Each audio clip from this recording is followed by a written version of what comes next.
Aboriginal tribe has its own dialect or way of communicating, which may not be accessible to every two-spirited person. The English term, two-spirit, allows for different Aboriginal cultures to come together, recognizing the many differences among those who occupy the position of two-spirit. Through the strategic use of this term, Canadian Aboriginal communities can come together across their many differences, creating a recognizable category of Aboriginal gender-erotic diversity that represents the traditional teachings of two-spiritedness and the new social spectrums in which two-spirited as a term was created. Mayor Cook and LaBelle outlined the historical origin to the term two-spirit or two-spirited as being proposed in Minnesota in 1988 and coined in Winnipeg in 1990 at a gathering of the Native American First Nation gay and lesbian community. It is a generic term that was adopted in order to provide a modern means of regrouping Aboriginal people with other gendered and sexuality identifications, as well as to reawaken the spiritual nature of the roles these people are meant to play in their communities. Two-spiritedness is understood transnationally to be a counter-hegemonic identity formation that was created for Aboriginal recognition and cultural representation that cannot be achieved within the white settler queer culture that two-spirited distances itself from. Relatedly, Wolf, a two-spirited person I interviewed, indicated that two-spirit was a way of being, a way of occupying space in the world, and it just is not who I have sex with, and who my partners are. That is just one quarter of who I am, taking into consideration not just physically what I do with another woman, or emotionally how I feel towards other women, but intellectually and spiritually having a connection to the spiritual world. Two-spirited identities become fixed as authentic others within dominant national white settler narratives that render two-spirit politics and their recognition accessible. Moreover, Pride Toronto, in its adoption of inclusivity practices within white settler queer culture, renders two-spirited into an oversimplified definition of gay and lesbian natives, effectively erasing and or reducing two-spirited cultural, spiritual, and communal roots. Pride Toronto becomes an important site to look at how different forms of queerness become recognizable. During Pride Toronto, communities mark their identities into accessible tropes that reach forms of recognizability with an event that is projected as homonormative.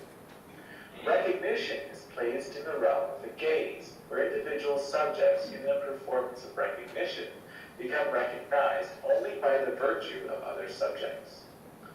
Fraser aids in understanding of recognition claim-making, where Aboriginal peoples become mainstreamed and reified within the tropes of recognition offered within Pride Toronto. Here's where I use Fraser's understanding of recognition in Pride Toronto, where forms of recognizability act as tropes.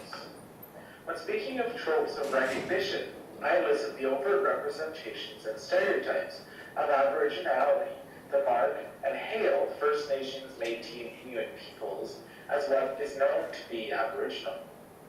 In a moment where community groups become homogenized as similar under the LGBTQIA2S, communities foster overt forms of recognizability in the face of misrecognition in order to be noticed in Pride Toronto. Examples of such common tropes of Aboriginal peoples in Canada include igloos, teepees, totem poles, hunters and gatherers, smudge ceremonies, song and dance ceremonies, and a peaceful Thanksgiving celebration. In occupying a space of representation, voyeurs of the Pride Parade can easily digest Aboriginality through the use of identity markers and or tropes.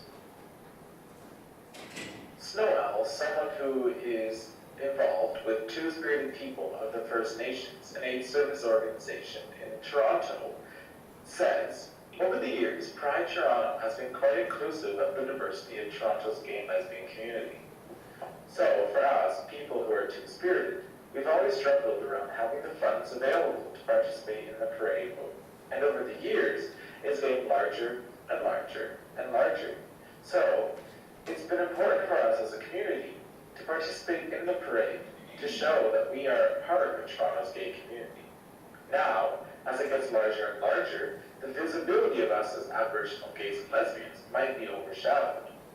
By paying a fee, Two Spirits ensures to be representing themselves as two-spirited people within the Pride Parade.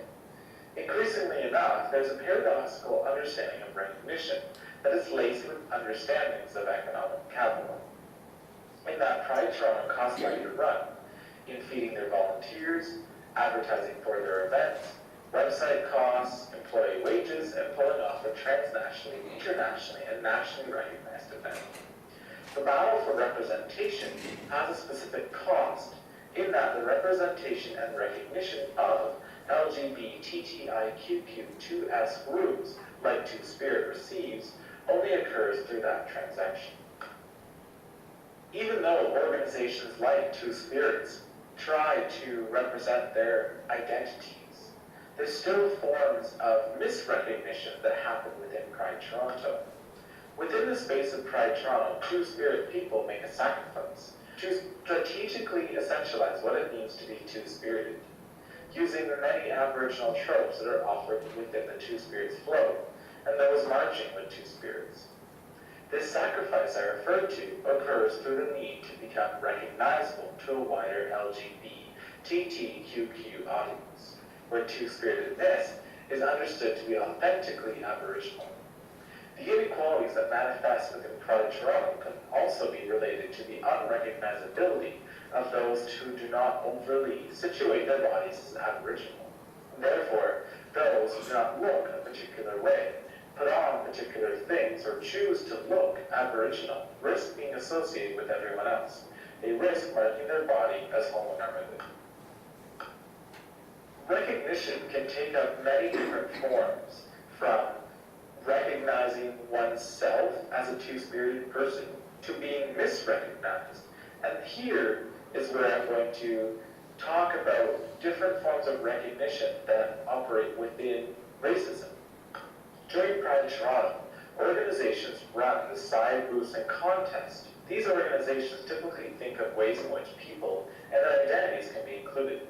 Nonetheless, sometimes these representations of difference within white settler queer discourses can manifest themselves as overt racism. Reagan, the two-spirited person I talked to, talks to me about an underwear contest that happens during the Pride Toronto. There was some big event held during Pride Week, or within days of Pride Week, where the models, or there was some kind of contest going on Church Street.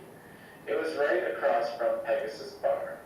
So I was having a beer at Pegasus, and someone says, "Oh, they're having a competition." It was some competition where everyone had to wear a headdress. All of the competitors at some point all had to wear traditional headdresses, and not one of them was native. And there were people there who were all, and everyone was cheering them on. So the competitors were the ones that kind of looked like they were native. They could be native in some weird mixture of race or something, but not one of them was native. Some of the people at the bar were saying, you know, if they're going to have this kind of competition, then why don't they have one of their competitors who are going to be native? I was like, no. In overtly tokenizing and commodifying two-spiritedness within this underwear contest, Aboriginality becomes tokenized as it reinscribes the racism that disavows Canadian Aboriginality within white settler culture. The token of the traditional headdresses and the active 2S within the LGBTQIA act like the underwear themselves, in that they are unacknowledged material things that do not contain nor acknowledge the historical and colonial violence that is infused with them.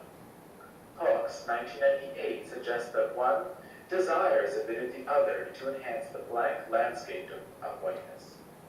By adding in stagnant cultural references of Aboriginal people into seemingly campy or fun displays of sexuality, difference among those who attend and participate in Pride Toronto becomes sexy.